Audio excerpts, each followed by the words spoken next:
إن الحمد لله نحمده ونستعينه ونستغفره ونستهديه ونعوذ بالله من شرور أنفسنا ومن سيئات أعمالنا من يهد الله فلا مضل له ومن يضلل فلا هادي له أشهد أن لا إله إلا الله وحده لا شريك له وأشهد أن محمدا رسول الله محمدا ابن عبد الله الذي بلغ الرسالة وأدى الأمانة ونصح الأمة وتركنا على محجة البيضاء ليلها كنهارها لا يزيغ عنها إلا هالك صلوات الله وسلامه عليك يا سيدي يا رسول الله اللهم صل على محمد وعلى آله وصحبه ومن تبعهم بإحسان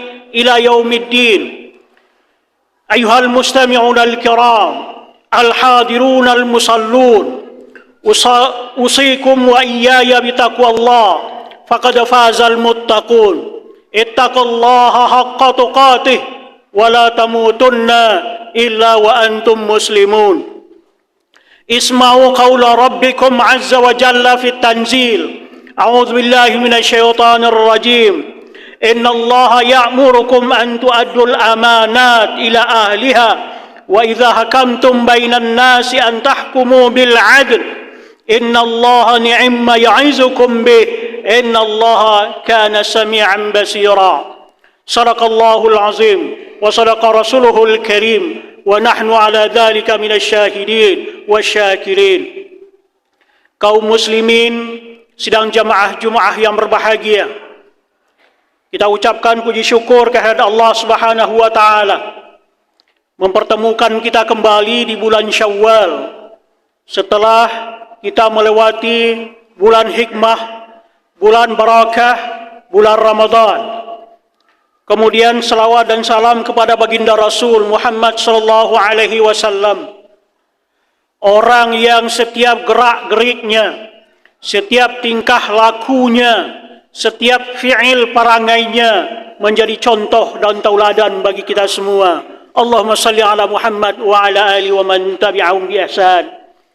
Kaum muslimin yang berbahagia, sekali lagi kita telah sampai kepada bulan Syawal 1445 Hijriyah.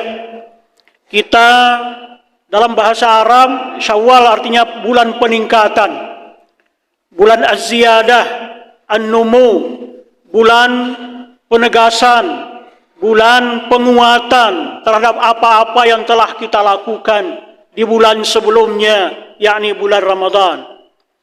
Kaum muslimin yang berbahagia, mari kita lakukan stressing, marilah kita lakukan penguatan, mari kita lakukan penambahan terhadap bulan pengkaderan agung kemarin. Kaum muslimin yang berbahagia, setidaknya ada beberapa hal-hal yang sangat-sangat penting secara garis besar ketika pengkaderan di bulan Ramadan kemarin, ketika tarbiyah di bulan Ramadan kemarin, ketika pelatihan di bulan Ramadan kemarin. Satu, bulan Ramadan mengajarkan kepada kita keikhlasan. Bulan Ramadan adalah bulan antara hamba dengan Allah, antara hamba dengan Rabb-Nya. Yang dilakukan adalah ibadah. Bahkan Allah Subhanahu wa taala melakukan stressingnya, kullu amali bani adam lahum illa siyam fa innahu li wa ana ajizi bihi. Dalam hadis qudsi Allah berfirman, sesungguhnya perbuatan anak Adam itu adalah untuk mereka dan kembali kepada mereka, kecuali puasa. Puasa itu adalah untukku dan aku sendiri yang akan membalasinya. Kaum muslimin yang berbahagia, ini adalah indikasi ikhlas yang luar biasa. Allah sendiri mengatakan kepada kita, memfirmankan kepada kita bahwa puasa itu adalah hubungan yang sangat-sangat privat, yang sangat-sangat pribadi antara hamba dengan Rabb-Nya, antara muslim dengan Allah Subhanahu wa taala. Bahkan orang sebelah kita, bahkan ibu bapa kita mungkin tidak tahu apakah kita berpuasa ikhlas atau tidak. Ikhlas itu akan digambarkan oleh Allah dengan hubungan kepada beliau, bahwa apakah kita betul-betul melaksanakan puasa itu hanya demi Allah Subhanahu wa taala, bukan demi yang lain. Yang merasakan itu hanya Allah dan kita sendiri. Kaum muslimin yang berbahagia, mari kita bawa keikhlasan kita beribadah di Ramadan kemarin kepada bulan-bulan selanjutnya, sehingga ikhlas menjadi pakaian kita patang pagi, siang nan kita patungke, malam nan kita pakalang, kaum duang-unduang kasarugo, ikhlas menjadi pakaian kita sehari-hari. Kaum muslimin yang berbahagia, tidak ada gunanya beribadah kalau tidak ikhlas karena beliau. Ketika nanti umpamanya ada orang-orang ria, ada orang-orang yang sum'ah ketika beribadah, ketika dia menghadap Allah, Allah berfirman, apakah kamu kemarin berpuasa karenaku atau tidak? Kita jawab, iya ya Allah, saya berpuasa karenamu. Allah mengatakan tidak, kamu beribadah karena yang lain. Sekarang silakan minta pahalanya, minta ridhanya kepada orang yang kamu bawa-bawa kemarin ketika beribadah. Na'udzubillah, tsumma na'udzubillah. Yang kedua, kaum muslimin yang berbahagia, Ramadan, pengkaderan Ramadan kemarin mengajarkan dengan sangat gamblang kepada kita dan basamo untuk saling tenggang raso, untuk saling menyayangi, untuk saling berbagi dengan fakir miskin, dengan orang yang berpuasa dan lainnya. Tidak saja dalam istilah sekarang ada simpati terhadap orang-orang yang tidak berpunya, tidak saja empati, bahkan kita terjun langsung berpartisipasi dengan ikhlas bahwa kita merasakan haus dan lapar itu. Makanan-makanan kita, airnya kita yang punya, rumah kita yang punya, kemudian suami istri kita yang sudah dihalalkan oleh Allah lewat ijab dan kabul. Tapi karena Ramadan, karena berpuasa dan beribadah, itu semua kita tinggalkan. Maka oleh sebab itu kaum muslimin yang berbahagia, mari kita bawa juga kepada bulan Syawal. Jangan putus kita beribadah, bersedekah. Jangan putus kita menyantuni orang-orang yang kebetulan sekarang ini dia sedang berada di bawah. Karena sekali lagi kaum muslimin, di samping itu Ramadan mengajarkan kepada kita adalah i'tidal. Islam mengajarkan kepada kita adalah pertengahan. Islam mengajarkan kepada kita adalah moderat. Islam mengajarkan kepada kita untuk selalu hati-hati. Inge-inge orang diateh dan di bawah kok maimpo, galodo kok datang dari ilia, tirih kok datang dari lantai. Kalau baringinlah tumbang, jo koncek-koncek akan masuk, akan menginjaknya. Bahkan bahagian yang paling terhormat sekalipun akan dibongkar oleh bakteri, sehingga beringin besar itu tidak menjadi apa-apa lagi selain yang dari tanah pulang ke tanah, yang dari air pulang ke air. Kaum muslimin sidang jamaah yang berbahagia, Islam mengajarkan kepada kita untuk tidak melihat yang di atas kita di dalam keduniawian, tapi lihatlah orang yang di bawah kita, orang yang kebetulan sekarang sedang ditimpa musibah. Saudara-saudara kita di Gaza umpamanya, saudara-saudara kita yang terkena galodo kemarin umpamanya, banjir yang menghantui daerah Sumatera Barat, pesisir selatan, Pariaman, kemudian Simpang Buki, Buki Batabuah, kemudian Ayange, kemudian Batipuh, dan tempat-tempat kita juga. Kita yang melaksanakan lebaran, mereka mengungsi ke tempat-tempat sanak saudara mereka. Rumah mereka di bawah banjir, rumah mereka di bawah galodo. Naudzubillah tsumma naudzubillah. Tetapi mari kita lanjutkan pengkaderan Ramadan kita. Yang ketiga, kaum muslimin yang berbahagia, ini yang menarik. Kita melaksanakan tarawih, kita melaksanakan ibadah qiyamul lail. Kita dipimpin oleh seorang imam. Maka ada imam, ada makmum. Kita lakukan salat isya berjamaah, dilanjutkan dengan tarawih berjamaah, kemudian ditambah dengan qiyamul lail, bahkan ditambah dengan tahajud untuk orang-orang yang i'tikaf di bulan Ramadan. Kaum muslimin yang berbahagia, yang menarik yang harus kita pahami sekarang, dan salah satu kekurangan kita hari ini adalah menyiapkan kader-kader pemimpin dan kader-kader ulama kita. Mudah-mudahan ulama kita masih banyak, tapi pemimpin kita, kadang-kadang kita merasa pemimpin kita tidak seperti apa yang diharapkan. Seolah-olah berbaju Abu Bakar As-Siddiq. Kita menyangka mereka adalah Abu Bakar As-Siddiq. Ternyata tidak. Ternyata Abu yang lain. Ternyata kita menyangka bahwa dia adalah Umar ibn al-Khattab. Tapi bukan. Ternyata dia Umar yang lain. Kita menyangka dia adalah Uthman ibn Affan. Ternyata dia adalah yang lain. Kaum muslimin yang berbahagia, para sosiolog atau Ibnu Khaldun, orang-orang ilmu ijtimaiyah atau sosiologi mengatakan an-nasu ala dini mulukihim. Manusia itu atau orang banyak itu adalah tergantung dari agama dari para pemimpinnya. Pemimpin sangat-sangat menentukan di dalam kehidupan beragama, kehidupan kita di dunia ini. Karena seperti kata Yusril Ihza Mahendra, satu tanda tangan dia itu bisa menghitam memutihkan dibanding dengan demonstrasi umat banyak. Banyak orang berdemonstrasi, tiba-tiba diputuskan dengan satu tanda tangan, selesai oleh satu tanda tangan.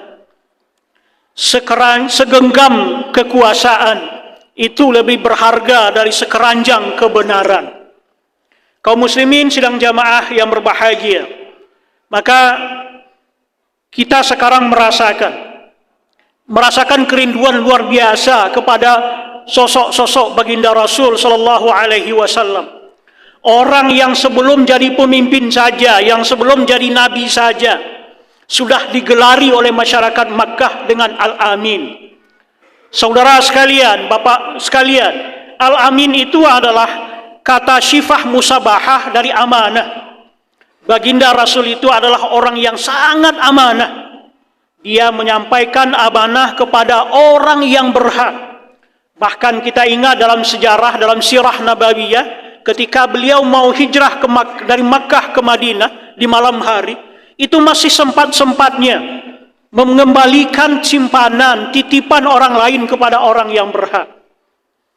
Dan apatah lagi kaum muslimin yang berbahagia, amanah kekuasaan yang diberikan oleh Allah Subhanahu wa taala. Kaum muslimin yang berbahagia, mari kita masih merasakan dan mudahan mengembangkan bagaimana kita kembali menciptakan sosok-sosok pemimpin yang membawa aspirasi kita, yang membawa aspirasi umat untuk dikelola sesuai dengan amanah yang diberikan oleh Allah dan Rasul-Nya.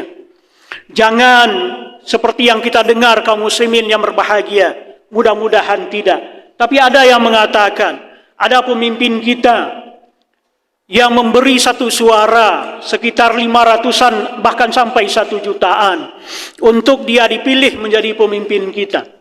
Sekali lagi Ahnedot mengatakan, kalau seperti itu cara pemimpin kita mau dilantik, ketika dia sudah terpilih jadi pemimpin dan dilantik, pasti hal pertama yang dikerjakannya adalah mengembalikan modalnya ketika dia mau jadi pemimpin.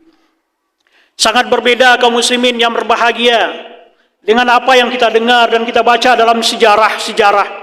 Ketika Abu Bakar ibn Siddiq diangkat menjadi pemimpin umat, kata-kata pertama yang dia katakan adalah Inna lillahi wa inna ilaihi raji'un. Ini adalah musibah untuk Abu Bakar. Ini adalah musibah untuk Umar ketika Umar dilantik menjadi pemimpin kita. Kaum muslimin sidang jamaah yang berhadir, dalam Ramadan kita diajarkan untuk menghormati imam kita. Dalam Ramadan diajarkan kita untuk mengikuti imam kita. Maka dalam hadis yang mulia, Nabi mengatakan tata cara kita berimam dan bermakmum dalam salat adalah idza kabbara al-imamu fakabbiru wa la tukabbiru hatta al-imamu kabbara. Bertakbirlah kamu ketika imam sudah bertakbir. Kamu tidak boleh bertakbir sebelum imam bertakbir, karena kamu adalah makmum, karena kamu adalah orang yang mengikut, yang diikut itu adalah imam. Kaum muslimin yang berbahagia. Kemudian pelaksanaan sholat kita setiap waktu berjamaah itu dibawa kepada yang lebih besar konteksnya, maka disebut dengan al-imamatul kubra, keimamahan yang besar dalam konteks bernegara, dalam konteks bernagari dan seterusnya. Nah, oleh sebab itu kaum muslimin yang berbahagia, salah satu sekarang yang kita rasakan kita kurang adalah menyiapkan generasi-generasi kita untuk dilatih dari awal, dari kecil jadi pemimpin. Untuk dilatih, untuk dididik, untuk dibimbing, untuk orang-orang yang nanti akan kita tinggikan sarantiang, kita dahulukan selangkah yang akan menjadi estafet kepemimpinan umat selanjutnya. Kaum muslimin yang berbahagia, apakah kita tidak lagi merindukan, dan saya pikir kita merindukan sosok-sosok seperti Buya Hamka. Kalau pendidikan tidak terlalu tinggi, tapi umat, bahkan tidak saja Asia Tenggara, serantau kita di Melayu, dunia pun mengakui beliau. Salah satu pengakuan yang diterima oleh beliau adalah dapat doktor kehormatan dari Al-Azhar University atau Jami'ah Al-Azhar, menjadi syekh. Kemudian beliau adalah seorang anak yang diberi gelar doktor honoris causa penghormatan oleh Al-Azhar dari seorang ayah yang juga diberi doktor honoris causa dari Al-Azhar, ayah beliau, Dr. Abdul Malik Amrullah. Kaum muslimin, Abdul Karim Amrullah, kaum muslimin sidang jamaah yang berhadir, kita merindukan kembali sosok-sosok seperti Buya Natsir, abah orang Maninjau yang kebetulan lahir di Arahan Panjang, besar di Sumatera Barat, kemudian pindah ke Bandung, belajar dengan bimbingan yang mulia dari Ahmad Hasan Bandung. Kemudian beliau tumbuh berkembang menjadi orang luar biasa. Buku beliau sampai sekarang masih kita baca. Perdebatan beliau dengan Soekarno tentang dasar negara masih menjadi bacaan favorit kita hari ini. Bapak saudara yang belum membaca Kapita Selektanya Natsir, silakan baca Kapita Selektanya Natsir. Perdebatan beliau yang sangat bernas dengan Isnyur Soekarno. Kemudian menjadi pemimpin Masumi, kemudian menjadi Perdana Menteri, kemudian menjadi mosi integral untuk kembali ke Negara Kesatuan Republik Indonesia.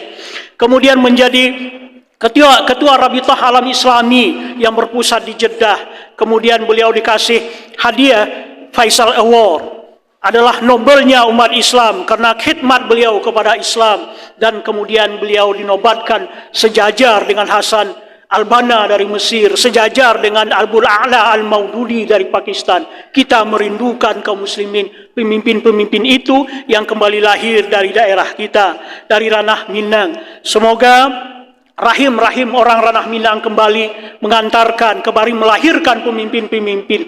Tidak saja Padang Panjang, tidak saja ranah Minang Sumatera Barat, tapi Indonesia, bahkan dunia. Kaum muslimin, sidang jamaah yang berhadir, karena kaum muslimin yang berbahagia adalah ulama dan kemudian umara, itu sangat-sangat mempengaruhi kehidupan keagamaan kita hari ini. Bahkan seperti disinyalir oleh Nabi, kadang-kadang kita sekarang ini tidak bisa berbuat apa-apa. Ketika kemungkaran-kemungkaran itu datang, yang kita bisa hanya mengulus dada. Bapak, saudara kaum muslimin yang berbahagia, kita tidak tahu lagi apa kata-kata yang menggambarkan Zionis di Gaza sekarang itu membunuh, membantai umat Islam. Bahkan ketika sudah di masjid pun dibantai, ketika sudah di rumah sakit pun dibantai. Daerah-daerah yang harusnya steril dari pembunuhan tetap mereka kejar dan mereka bunuh.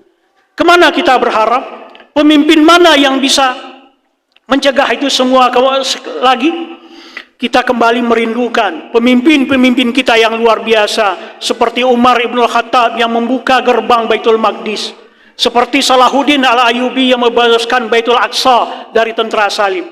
Kaum muslimin yang berbahagia, siapa yang akan membebaskan saudara-saudara kita di Gaza dari kebiadaban, genosid Israel, Zionis yang sedang berlangsung di hadapan kita?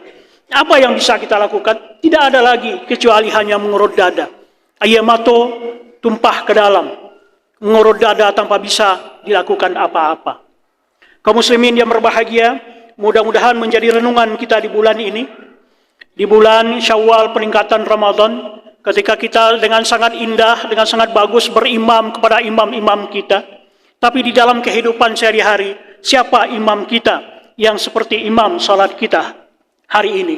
Mari kita persiapkan generasi kita, Bapak Ibu, angku-angku datuan ini, mama alim ulama, mari kembali kita mengkader orang-orang yang akan menggantikan kita di masa mendatang. Angka harapan hidup orang Indonesia kaum muslimin yang berbahagia tidak lama, hanya sekitar 70 tahun lebih kurang. Sekarang rata-rata orang Indonesia hidup 70 tahun. Kalau lebih dari 70 tahun itu hanya pengecualian-pengecualian saja. Bahkan kadang-kadang banyak yang meninggal di bawah 70 tahun. Sekarang kita sudah umur berapa? Saya yang kelihatannya masih muda, kaum muslimin yang berbahagia, sudah 50 tahun. Kaum muslimin banyak senior dari saya, bahkan sudah mendekati 70 tahun. Pertanyaan yang menarik adalah, siapa yang akan menggantikan kita memimpin umat ini di kemudian hari? Aqulu qawli hadza, astaghfirullah li wa lakum wa lisairil muslimina wal muslimat, istaghfiruh innahu huwal ghafurur rahim.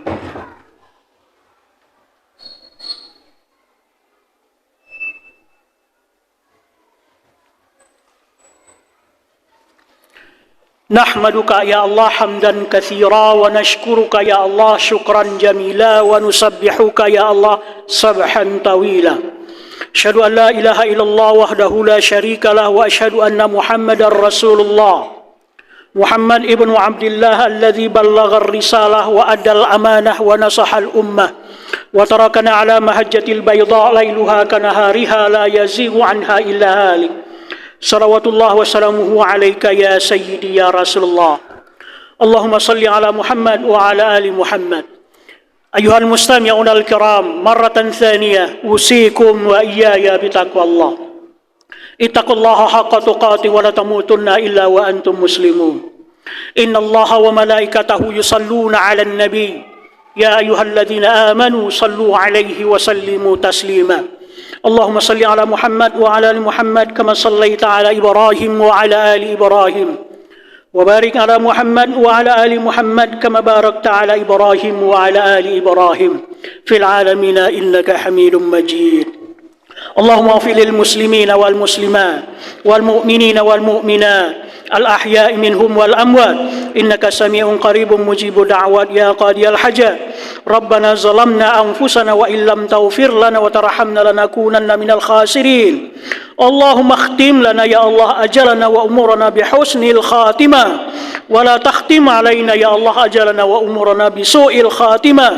ربنا آتنا في الدنيا حسنة وفي الآخرة حسنة وقنا عذاب النار. سبحان ربك رب العزة عما يصفون والسلام على المرسلين والحمد لله رب العالمين.